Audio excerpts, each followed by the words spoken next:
Now it's time for Toker Talk Radio, the voice of the marijuana nation. What are you people? On dope? Where you can toke. I inhale frequently. Or you can talk. I experimented with marijuana and didn't inhale. Or you can toke and talk. 10 federal criminal penalties for possession of up to 1 ounce of marijuana. While we talk about toke on Toker Talk Radio. So, by the way, when it comes to pot, if you're 40 years old, you live in a log cabin in Oregon, you got 12 giant pot plants in your backyard, have a ball. Live from beautiful Portland, Oregon at Rolla J Studios.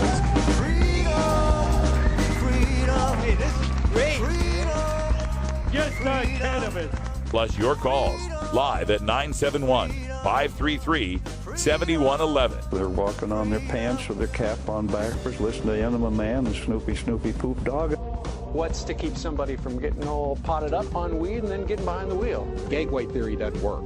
It's a reality. Holland, is it real? Don't tease me. We're locking up people that take a couple of puffs of marijuana, and the next thing you know, they got 10 years. And now, here's your host, the guru of ganja graphics, the sultan of sativa statistics, and the worst nightmare of a reefer mad prohibitionist. A polite, perspicacious, productive pothead with a propensity for PowerPoint. Radical Russ Belville. All right, welcome everybody.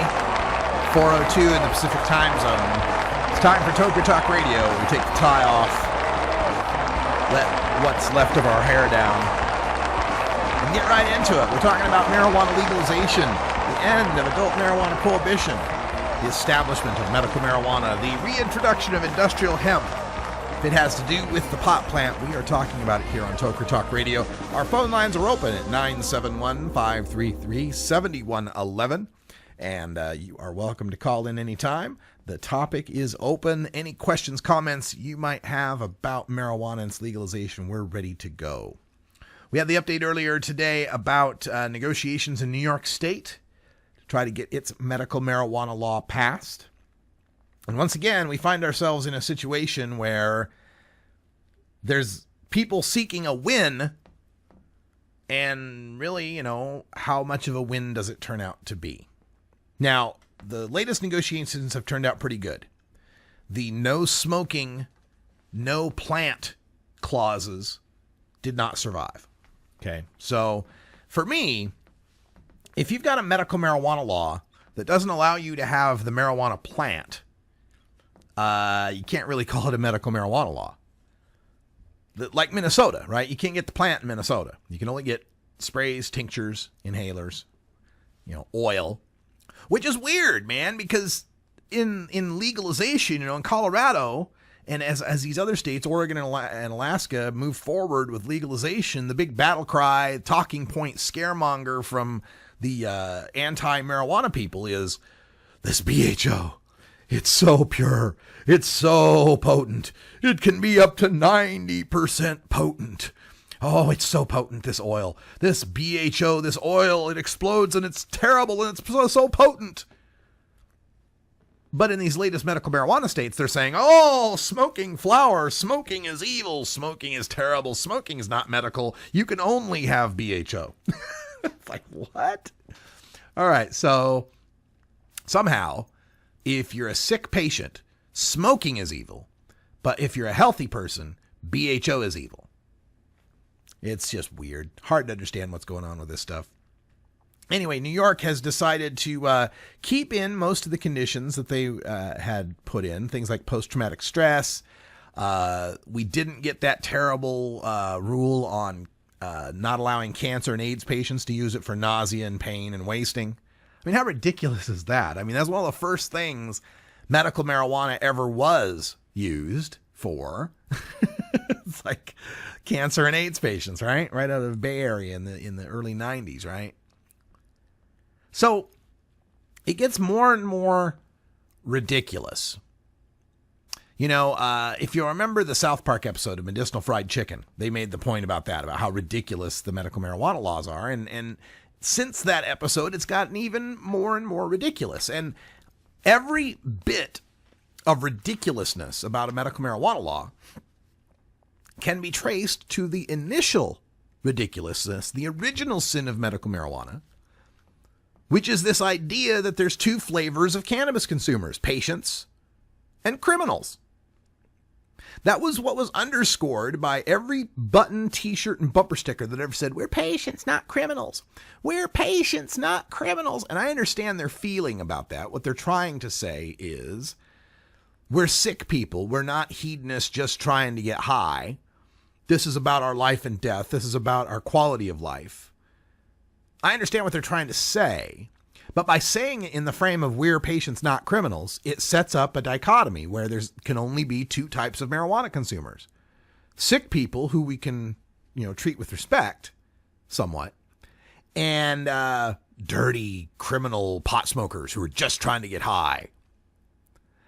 Which is why I always kind of, I don't want to say I laugh about it, but it's always kind of telling to me when medical marijuana proponents get all upset about CBD only laws.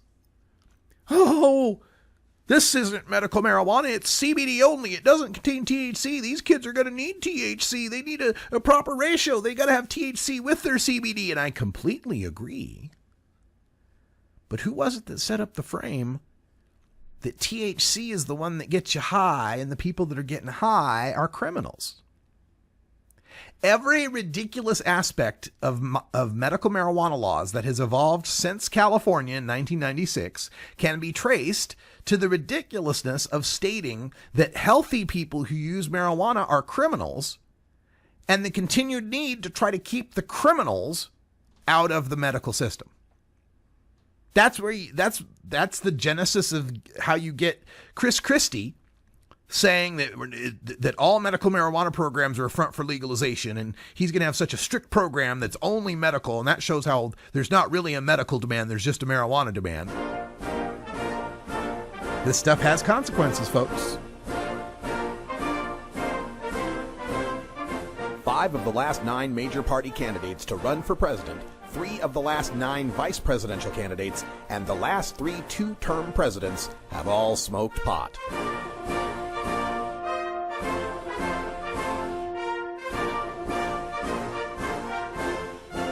Marijuana, the gateway drug to the White House. This is the Russ Belville Show.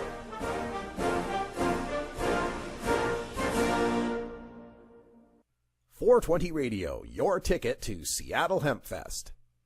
The Marijuana Business Association, or MJBA, are proud sponsors of the Russ Belville Show. It is the mission of the MJBA to establish integrity and legitimacy, create common market standards, provide market intelligence, and develop best ethical business practices for participants in the emerging legal marijuana industry, including commercial hemp, medical marijuana, and recreational marijuana for adults. Learn more about the Marijuana Business Association and visit mjba.net to join today. That's mjba.net.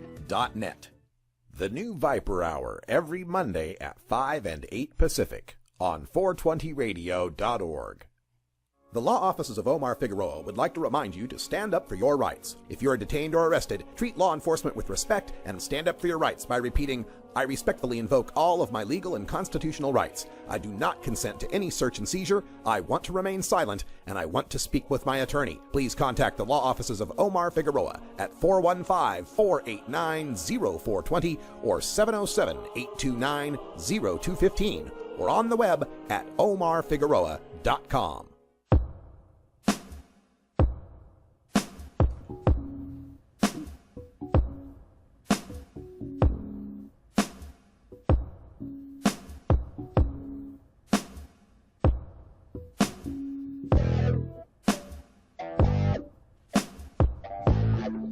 Welcome back, everybody. Just about 10 after.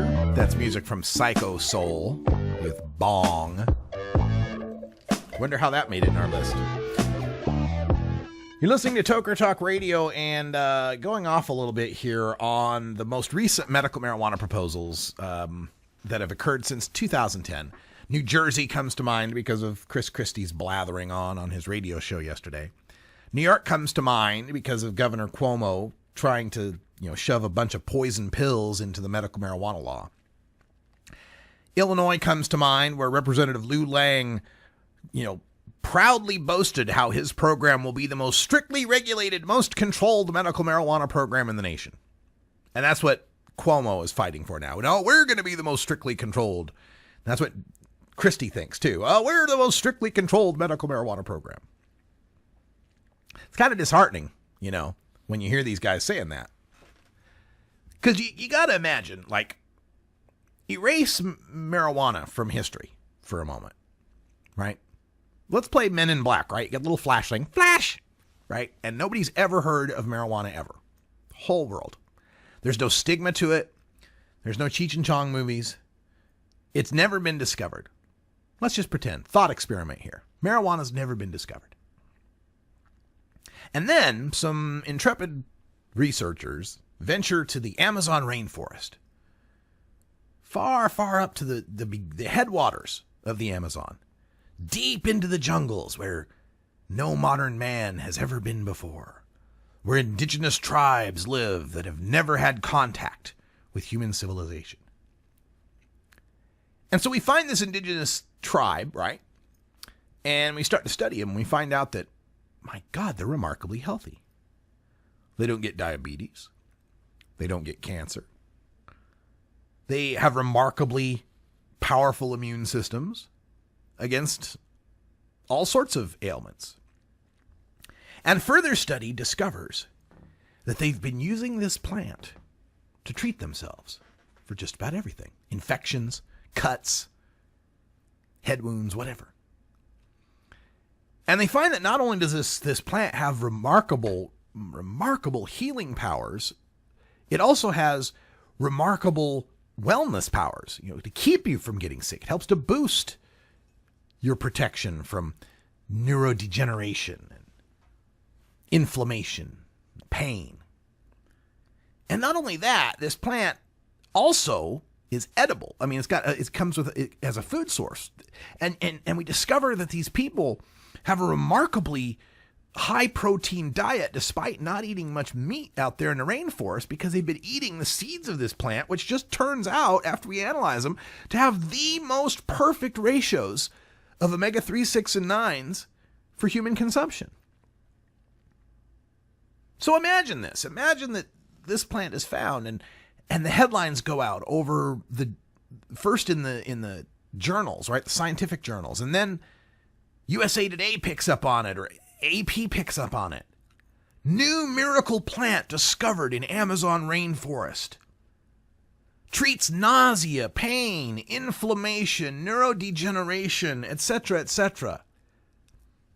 Is an incredible food source, and also turns out those natives have been collecting the oil from the seeds and using it for fires and torches and other purposes.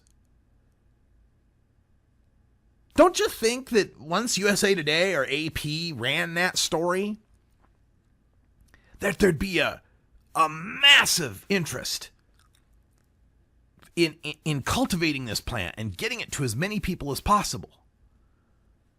Don't you think people would be just astounded at these tales of how these poor, rural, indigenous people live such healthy lives thanks to this plant? Don't you think that every governor in every state would be clamoring for emergency fast-track legislation to see that doctors could get this plant to the sick people that need it?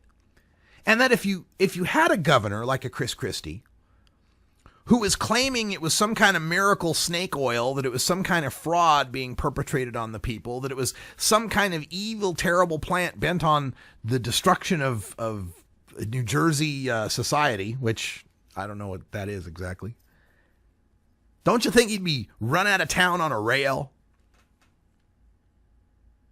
Everything about the story of medical marijuana, industrial hemp, consumer cannabis, all its aspects, if marijuana had just been discovered, if cannabis had never been known to human history and just been discovered, this would be the biggest story on the planet. And the rush to utilize this plant would be staggering. When you think about it that way, when you do this little thought experiment, it gives you some concept of just how powerful 80 years of propaganda have been. Hell, 80, 100 years of propaganda. 1913, you had California making cannabis illegal. 1911, Massachusetts did it. They were the first state. Just how powerful that propaganda is when for thousands of years people had used cannabis. That for 100 years in America, well, okay, so for 300 years in America, we'd been planting it as industrial hemp. And for almost 70, 80 years, we'd been using cannabis in our patent medicines. And we knew it to be a wonderful healing tool.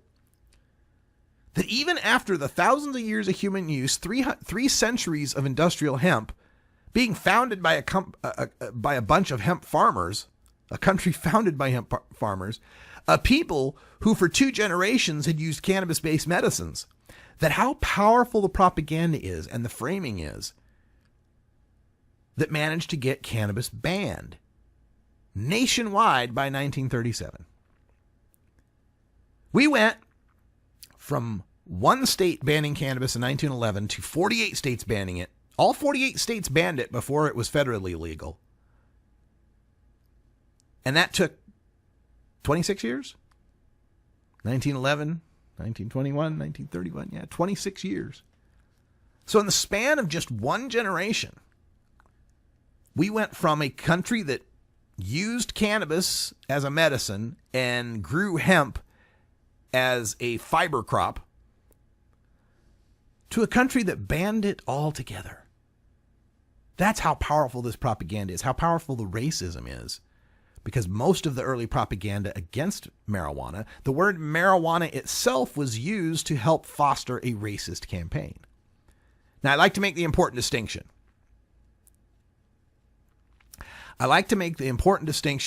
That marijuana itself is not a racist word. Marijuana itself is not a racist word any more than taco is a racist word. Now, the way marijuana was used as a word was by racists for racist purposes. But that doesn't make the word racist, right? Like, if all throughout the 30s, people demonized Latinos by calling them taco eaters, you lousy taco eaters, you tacos, then yeah, taco would be seen as a more racist term, right? But taco itself isn't a racist term any more than marijuana is a racist term. And in fact, I think marijuana is a little more accurate a term than cannabis in some respects, because cannabis refers to the whole plant, all the way from the root ball to the flowering tops and the stalks and the leaves and the seeds in between. Marijuana refers to the flowering tops of the cannabis plant that are used for smoking. And sinsemilla is even more accurate, the flowering tops of the cannabis plant that are seedless and used for smoking, right? So I don't think there's anything specifically wrong with the word marijuana. But let's also acknowledge the fact that that word was chosen because it was a foreign word. It was a foreign Mexican slang term. And by rebranding cannabis as marijuana, our opponents didn't have to fight people's natural knowledge of what cannabis was or what hemp was. Marijuana could be this new, terribly scary, dangerous thing. Foreign, Mexican. So that's how that came about. People like to put all sorts of other conspiratorial reasons behind the ban on cannabis. Hearst and his newspapers, and DuPont and the nylon. And there's probably some aspects to that are true. However, I also tend to think that where there's money to be made, capitalists would find a way to make it. And if there's money to be made in hemp, some of those same capitalists could have found some way and some power to maybe have kept it legal. I really think most of the ban on marijuana is racist in origin and not capitalist in origin. I think the capitalism aspect is secondary. I think if racism wasn't attached to it, people wouldn't have been so upset about the marijuana in the first place. Could be wrong on that, but I don't think so. I think what we see today as the result of our drug war pretty much makes the point for us, doesn't it?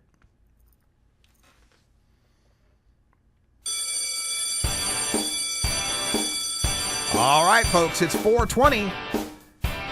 right here in Rolla J Studios in Portland, Oregon. That means it's time for us to take an important safety meeting as mandated by our Union Local 420. Or something like that. Hope you have a good one. We'll be back in just a moment. Stick around.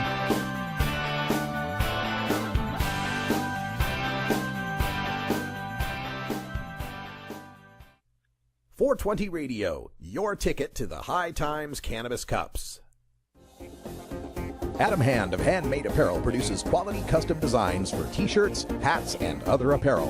Handmade Apparel is the official design shop for 420 Radio among many clients who rely on Adam Hand for everything from short-run custom projects to full-run clothing lines. Visit handmadeapparel.biz to browse the selection of handmade gear or to get a personal quote for your own designs. Handmade Apparel, a proud supporter of 420.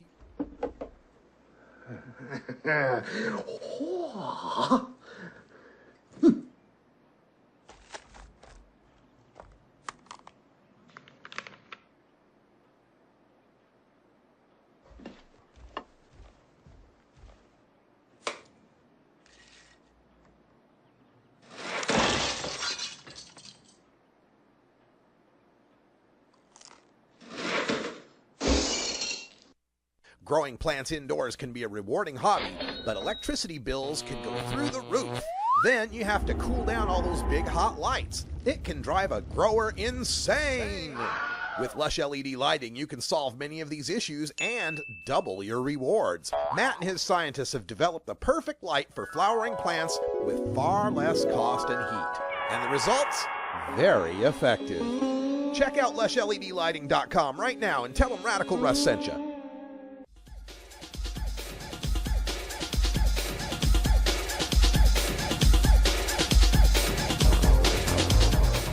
Everyone knows music and marijuana go together, so let's wind up our 20 after break with the Russ Belville Show's Daily Toker Tunes, the best in pod-safe 420 music from around the web.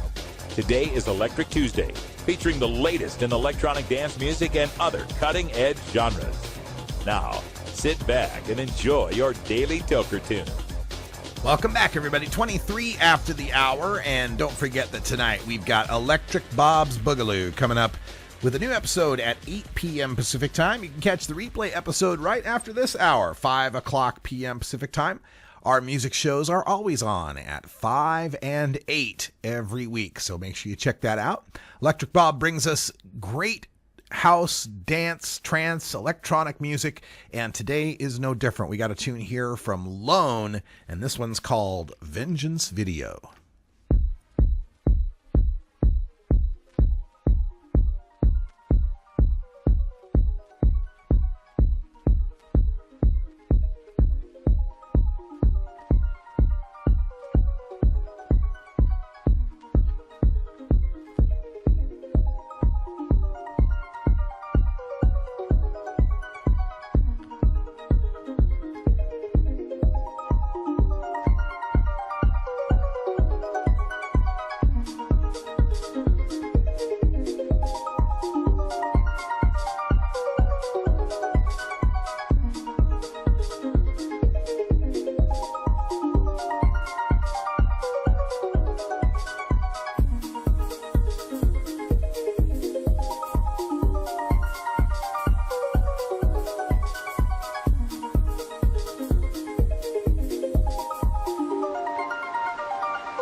420 Radio, turning red states and blue states green.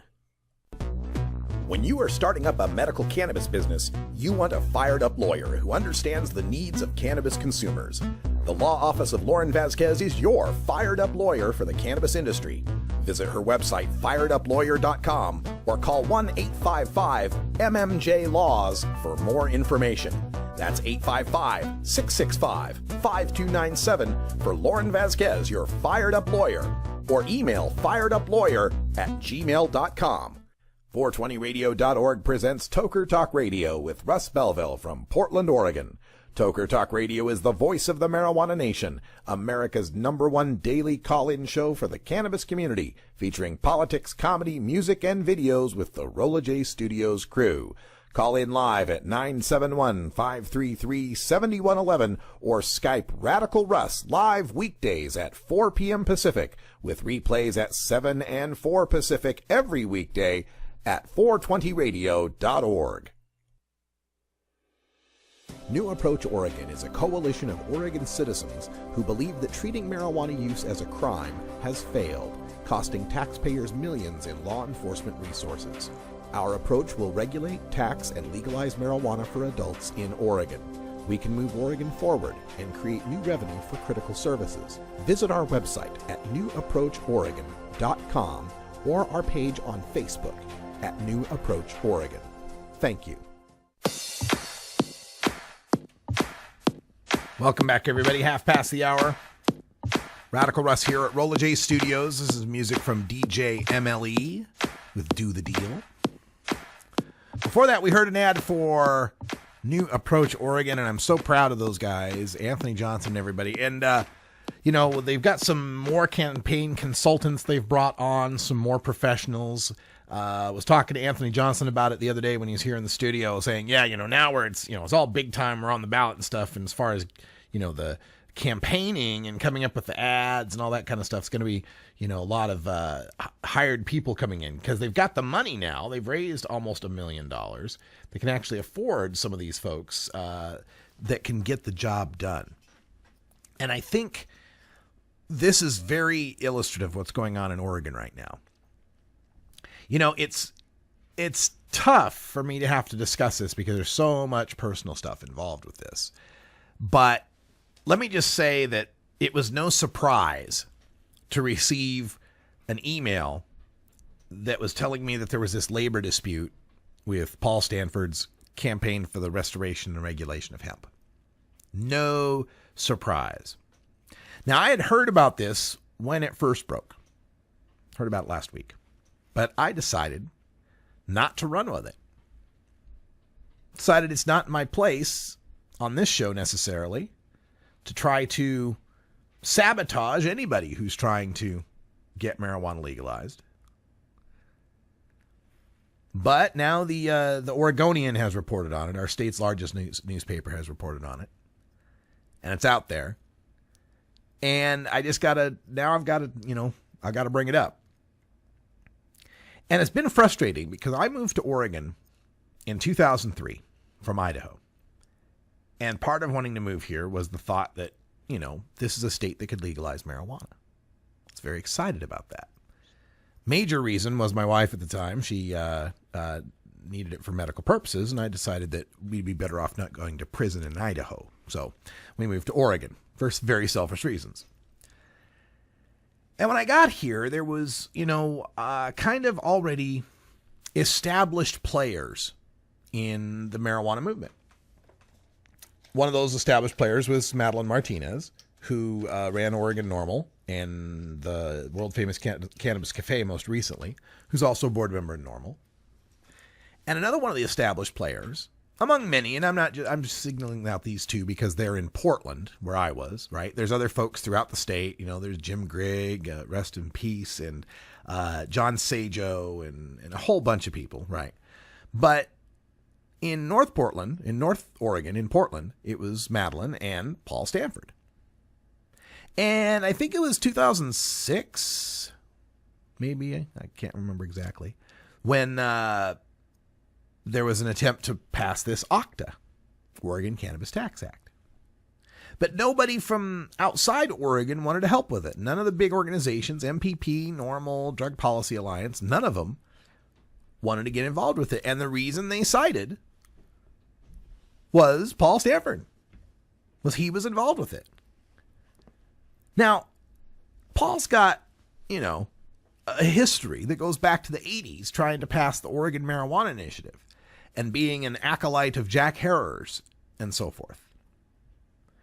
And there is this weird situation where that and running the medical marijuana clinics that allow people to get their cards has conferred this hero status, being friends with Willie Nelson and running with Jack Herrer and having a TV show and having the medical marijuana clinic has conferred this hero status upon him to the point where folks who have the best intent of wanting to get marijuana legalization passed will work with him and completely whitewash or ignore all of these glaring red flags that go back decades consistently. It's one thing for someone to have made a mistake, learned from it, and moved on.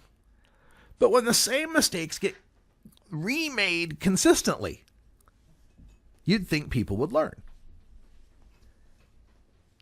The idea of the issue of bounced paychecks and unpaid debts is not new to those of us in the Portland area who've ever had to do business or work for or had friends and family work for Paul Stanford.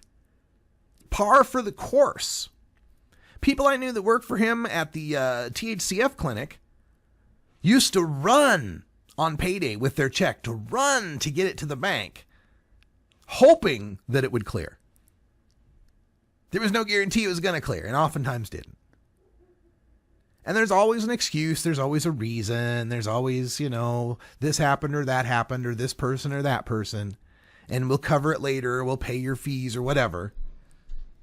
But the mistake keeps happening over and over and over. And now to the point where the people gathering signatures for him walked off the job and are now locked out because his promises of paying them did not come through, and the paychecks he did pay bounced. Yet, there's always money to fund a hemp stock. There always seems to be enough money to have, to contribute a lot of it to be a VIP sponsor of Seattle Hemp Fest. Always seems to be enough money to make trips to Hawaii. That always seems to be just fine. Always seems to be enough money for that. But for paying people who are doing labor, who are doing work for you, who are trying to pass marijuana legalization, somehow that just keeps coming up short.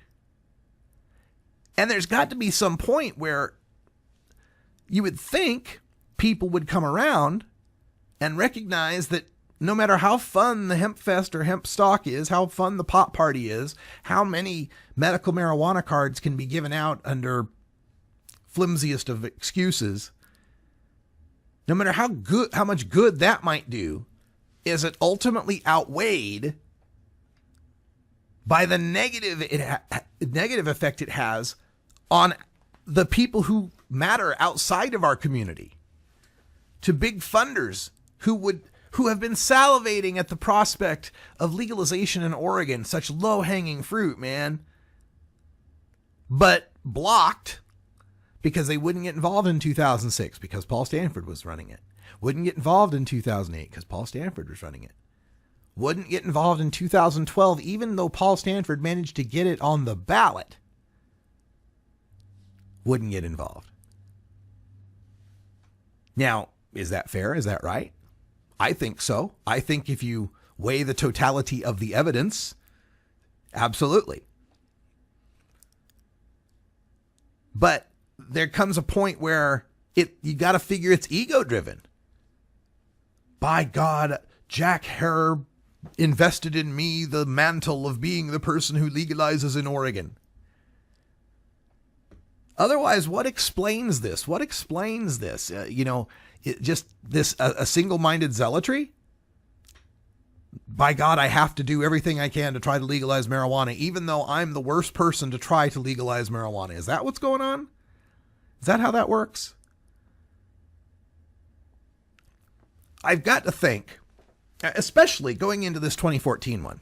Going into this 2014 campaign, it was clear that there was going to be a new approach Oregon. It was clear it was going to be run by professional people who don't have a legacy of bounce checks, tax dodge, a legacy of screwing people over. It was clear that was going to happen this year. It was clear in 2014 this was going to happen. And especially after going into 2012, there were three proposals leading into 2012 in Oregon that were all fighting, to the point where the Students for Sensible Drug Policy convened a meeting to try to say, why are we going for three different things? Let's put our efforts behind one and go for it. That called Paul Stanford out on these same exact issues and pretty much predicted the failure that would come in the 2012 election by going for Paul Stanford's initiative. So it was pretty clear coming into 2014 that, all right, Paul, we gave you your shot. Fizzled out, failed when two other states are passing by 55 to 45 margins. Ours is failing at a 46.5 to 53.5 in Oregon. It seemed clear going into 2014 that there'd be a professional organization running it, that one of the big drug policy organizations, Drug Policy Alliance, would be behind it, that big money would flow to it, that it would have professional signature gatherers and be able to make the ballot. And the only thing obstructing it in any way whatsoever is Paul Stanford once again repeating the same mistakes and expecting different results, diverting some resources. I mean, they gathered 35,000 for their OCTA and 45,000 signatures for the amendment. There's at least 30,000. Who knows how many of those signatures weren't gathered by New Approach? Who knows how many people signed any one of them twice because there were three different ones out there? Well, let's see. Did I sign the 21, the 22? Did I sign the 53? Which one did I sign? Who are you with? How many signatures may have been spoiled based on that? And really, not having the money or the people to get marijuana legalization passed in 2012, you went forward with two initiatives in 2014. One that's a regular initiative, another one that's a constitutional amendment that requires so many more signatures. It's just some sort of hubris. It's some sort of folly that keeps this man continuing to try to place himself in the serious discussion of marijuana legalization. And of course, the official response will come back and say, we'll support all of them. I'll support anything that makes the ballot. I'll support anything that makes the ballot. Well, the best way to have supported anything that could make the ballot was to give up on the things that would not make the ballot and throw all the resources and support behind the one that does instead of competing with it.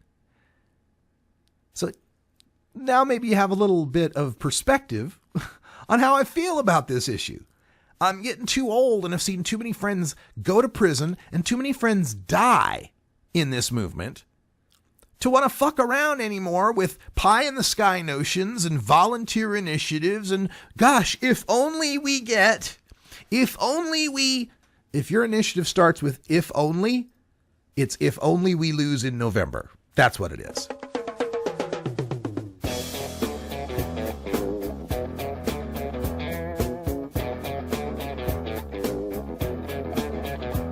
Elitist. Just like any other dishwashing, burger flipping, public school educated, self-employed, bar band musician, National Guardsman, he's Radical Russ.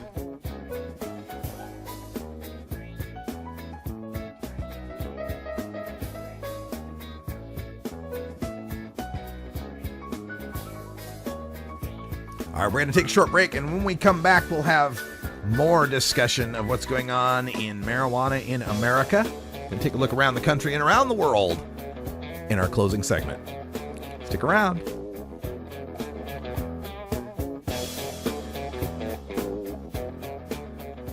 420 Radio. Tune in, turn on, get high. The pistachio. Green, natural, and available without prescription in all 50 states.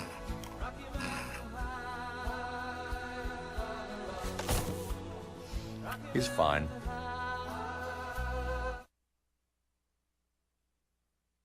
Hey, this is Willie Nelson for Normal. I smoke pot and I like it a lot. I learned a long time ago that marijuana is a lot safer than alcohol. There's nothing wrong with the responsible use of marijuana by adults. It's time we stopped arresting and started respecting those who smoke marijuana responsibly. To learn what you can do to help, contact NORML at norml.org or call toll-free 888. Wait. When you got a fish story, it's the best thing in the whole wide world.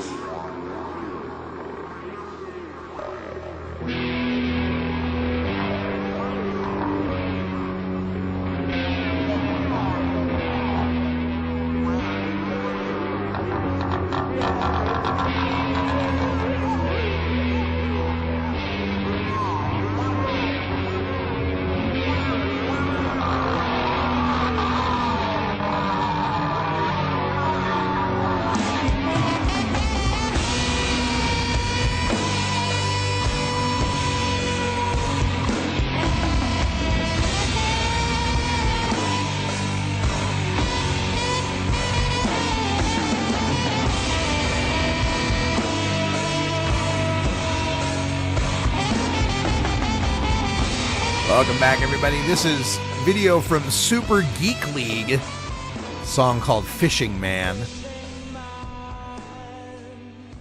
Catch that as part of our daily Toker tunes on Tuesdays. Trippy little song, that's for sure. All right, so coming back, I wanted to talk a little bit about some of the other news of the day. It didn't make it into the 420 radio news. In Montgomery County, Maryland, a majority of their council is about to go on record tonight to assert that Maryland did not go far enough when it decriminalized possession of small amounts of marijuana. Okay, so you know Maryland is one of the decrim states now, and it's possession of less than 10 grams, right? So most of the decrim states, it's possession of less than an ounce. Maryland, possession less than 10 grams.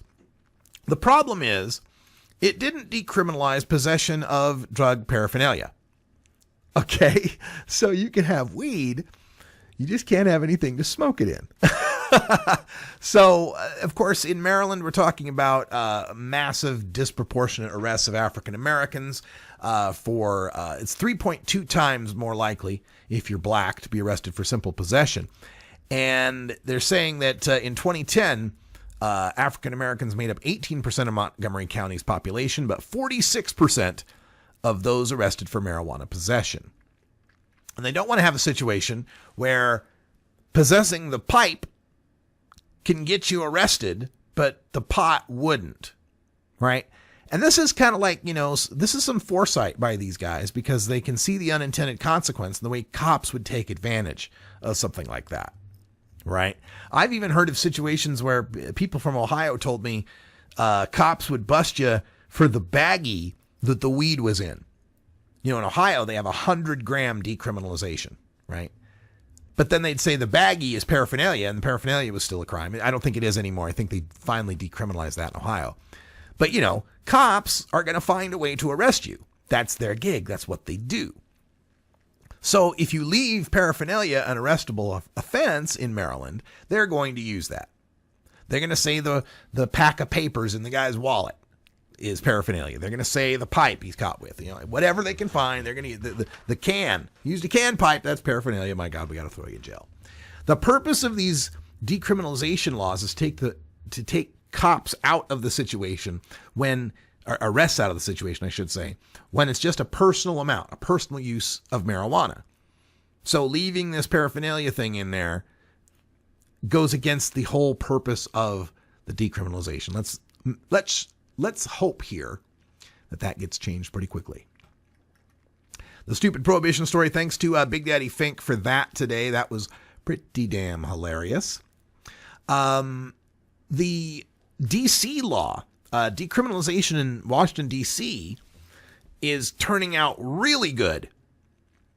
Washington, D.C.'s decriminalization, possession of up to an ounce, if you're 18 or older. As far as I know, no other decrim state exempts 18 and older. I think they're all 21 and older. So that's quite a difference. And the fine is only $25. So it's going to be quite interesting to have the lawmakers in Washington, D.C., the Congress, walking day after day through a city where possession of marijuana is just a $25 fine, and they have to justify how it's a misdemeanor under federal law. The possibility of 6 months in jail, I think it is. Things are changing so rapidly that the next 4 to 6 years in marijuana reform are going to be pretty damn exciting. Oops, sorry. Hit the microphone, my apologies. But these next 4 to 6 years are going to be pretty damn exciting, just as we've had to watch the politicians kind of fall all over themselves on the gay marriage issue. We're going to have that same kind of fun with the marijuana issue.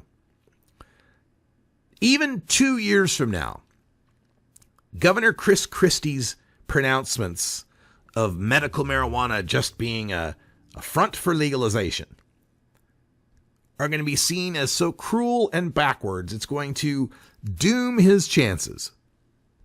Doom any chances he ever had.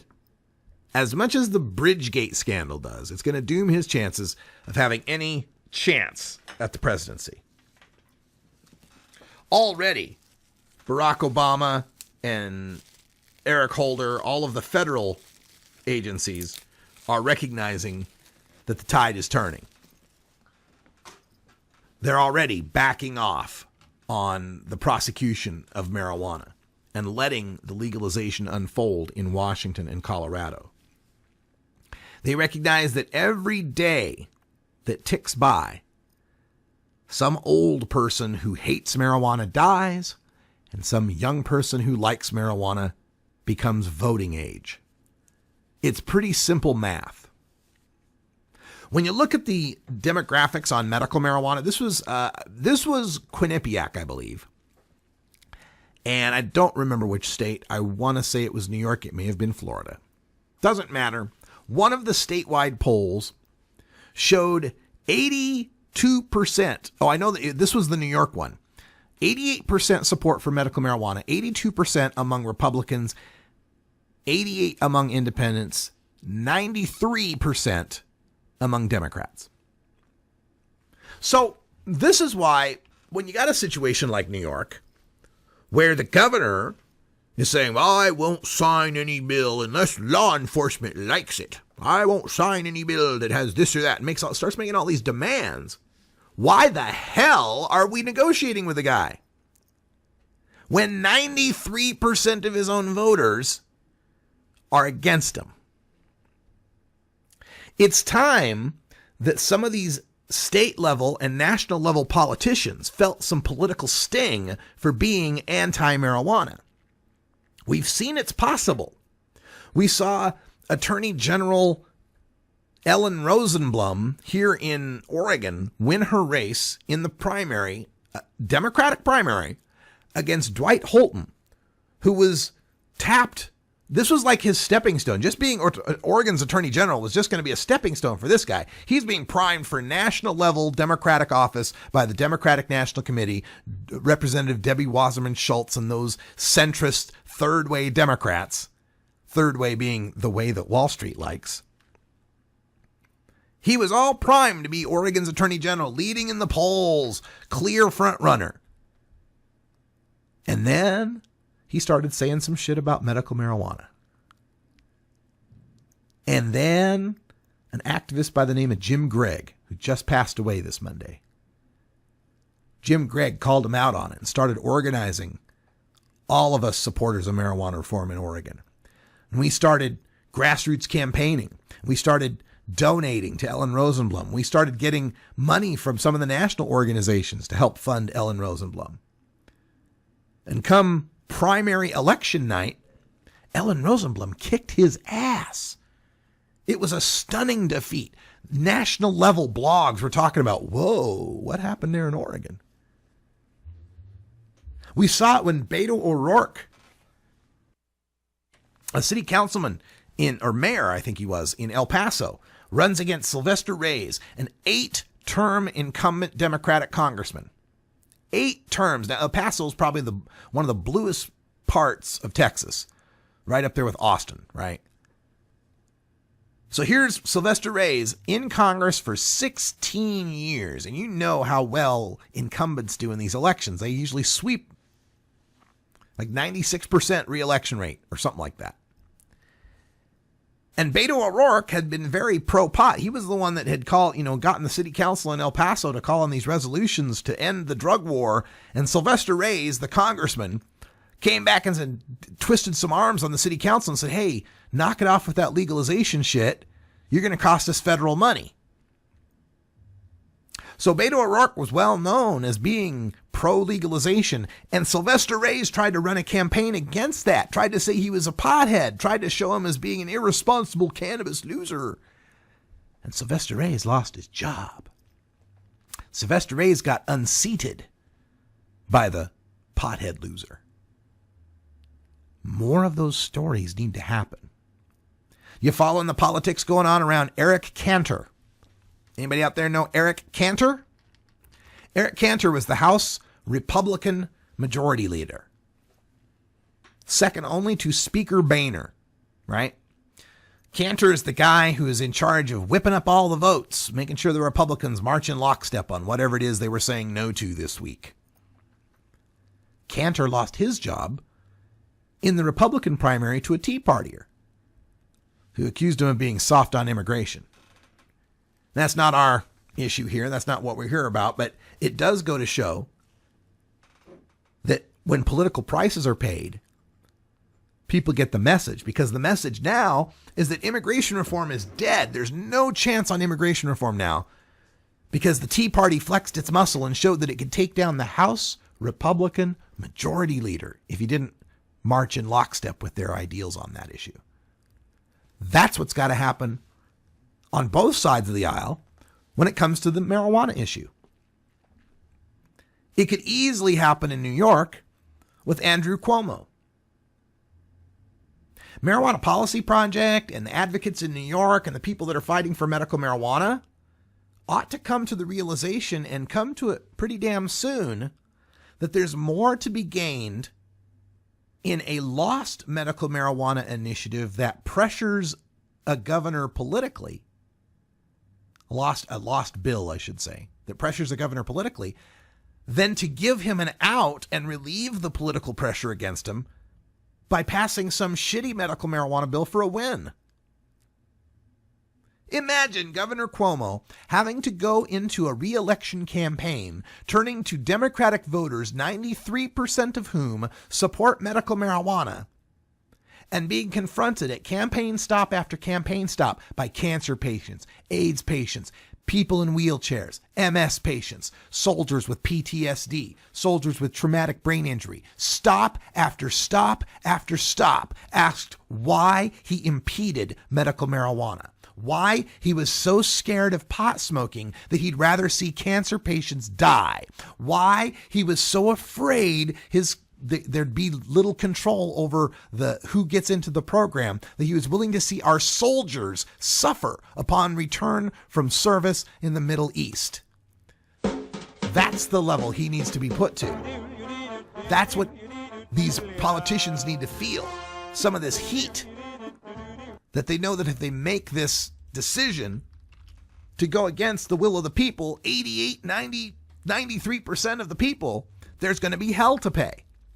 We, by this point, where people understand more and more that marijuana is safer than alcohol and that it is a legitimate medicine, as they see the kids healing from seizures and the people getting past Alzheimer's and dealing with chronic pain and not puking from their chemo and healing from concussions, and more education gets out there, there's no excuse for us to be on the defensive anymore. We should be pushing the best medical marijuana bills with home grow and forcing these people who are against them to face the political heat on it. Because what we've been doing with this capitulation, with this continued chipping away at what should be core medical marijuana rights, things like home grow, access to the plant, treatment for chronic pain, nausea, we shouldn't be giving those things up and taking the heat off of these people. We should be increasing the heat on these people now that we've got so many states that have passed it and such great supermajority support for it. It's not 1996 anymore. It's not even 2006 anymore. Let's go on the offensive. Let's put this thing away for good. Well, folks, time flies when you're ranting. That's all the time we got for Hour 2. Thanks for joining us. Coming up next, a replay of Electric Bob's Boogaloo, experimental rap and hip-hop. And then coming up at 8 p.m., a new edition of Electric Bob's Boogaloo. Replays in between at 6 and 7. I'm Radical Russ. Until next time, take care of each other, Tokers. This is the Russ Belville Show. The Russ Belville Show is blogging and podcasting daily at radicalruss.com.